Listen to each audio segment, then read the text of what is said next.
Hello guys, Meanderings of Moo here. So if you're in the UK, you may have noticed we're experiencing a heat wave. One thing you've got to understand about the UK, if you're not from the UK, is that we are not geared up to deal with heat. Actually, we're not geared up to deal with any season. You should see it when it snows. One thing a lot of people don't understand about the UK is that we do not have aircon. So these temperatures might not seem very high, but without air conditioning in your houses or a pool that you can just dip into, it is hot. It's so hot, in fact, in the UK that a bridge in London, one of the major bridges in London, which has sat there for 133 years, has started to show cracks in it because of the heat. Us British cannot deal with the heat. So I have compiled 5 brilliant tips on how to stay cool during a heat wave in the UK. Tip number 1. Where possible, make sure you're trying to eat cool foods. So some of the benefits of this is obviously the food is cool, so it lowers your internal temperature, but it also helps with the rooms that you're staying in. So a lot of UK houses these days are open plan, so if you've got a kitchen and you've got something in the oven or the hob going, it's going to make the whole area really hot. So if you can opt for foods which are lovely and cool, my go-to is a selection of veggies with some hummus, and it's enough to fill you up. Also recommend lots of little meals throughout the day because the actual digestion process is a thermogenic process which will raise your body temperature. Also have a healthy stock of ice lollies in the freezer, because these will also help keep you nice and cool. You get the nice cooling sensation on your hands while you're holding the ice lolly, and obviously you get the cooling sensation when you're actually eating it. I prefer ice lollies over ice creams because generally ice lollies is pretty much just flavoured water, so you can save yourself some calories there. Tip number 2. Cold compresses on pressure points throughout the body. So you've got a few pressure points throughout the body. You've got your hands, wrists, forehead, back of your neck and your feet. Some people say the back of your knees as well. So getting something nice and cold and just putting it on these areas will help you cool down. One of my most favourite things to do is dipping my feet into cold water. So this can be done over the bath, so just put some nice cold water into the bath, dip your feet into it, or you can get a nice bowl or washing up bowl or something like that. Fill that up with cold water and dip your feet into there, and that way you can sit watching the TV on your sofa with your feet chilling out in that cold water. You can also make cold compresses out of an ice pack. You know those ice packs that you get for a cooler box? Chuck one of them, wrap it up in a nice towel, and then you can place it on certain places of your body.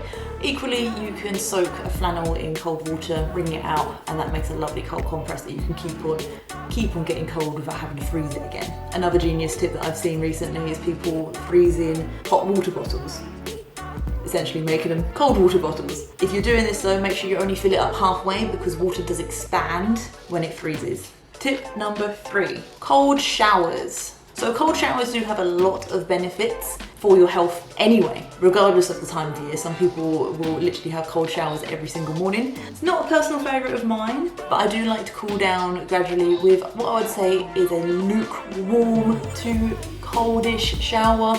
I'm not one for stepping straight into ice cold water, and this isn't wholly recommended anyway, because if you are suffering with overheating or heat exhaustion, do not step straight into a cold shower because you can go into shock, and the last thing you need is to pass out in said shower. So I would recommend turning the shower on to the kind of usual temperature you have it, and then slowly, gradually bring it down in temperature while you're in the shower, because then your body can slowly adjust to that temperature change.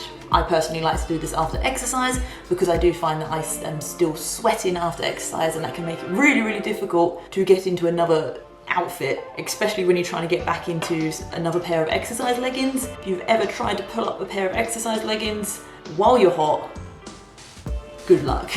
Tip number 4, cold drinks. Seems a little bit of a no-brainer, but some people overlook cold drinks, and they also think because they usually have a hot drink like a coffee or a tea that they can't have those drinks because they're hot. You can make different alternatives. So if you usually have a nice warm coffee, you can make it over ice instead, and top it off with more ice and nice cold water, and you make yourself a really nice iced coffee. I personally like to make these in a protein shaker because I have protein shakers, and then you can shake the ice in it and then it makes the whole thing lovely and cool. You can also make cold versions of your lovely herbal teas as well. Brew them and let it cool off, or you can buy specialised cold infusion tea bags, which are really, really lovely. Iced coffees and teas made in the shaker way can also be stored in the fridge, so they're lovely and cool and convenient when you need them. But once again, do be aware, if you are suffering from heat exhaustion or you're starting to feel a little bit too hot, a little bit too nauseous, do be careful of downing cold water. It can also send the body into shock. So if this is happening to you, obviously have some water, but make sure you're sipping on it. And tip number 5.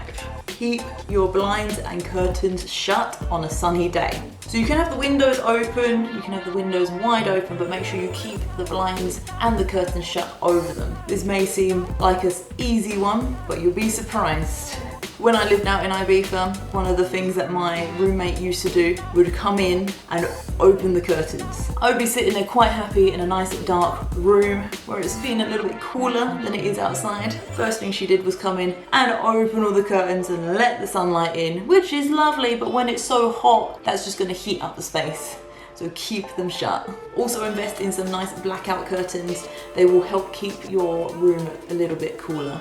Also make sure you keep any internal doors open. That will allow for the air to freely flow through your space and open up the space as well, because it's gonna feel a little bit heavy in there if you're not getting that free flow of air. So that was my 5 tips on staying cool in a UK heatwave.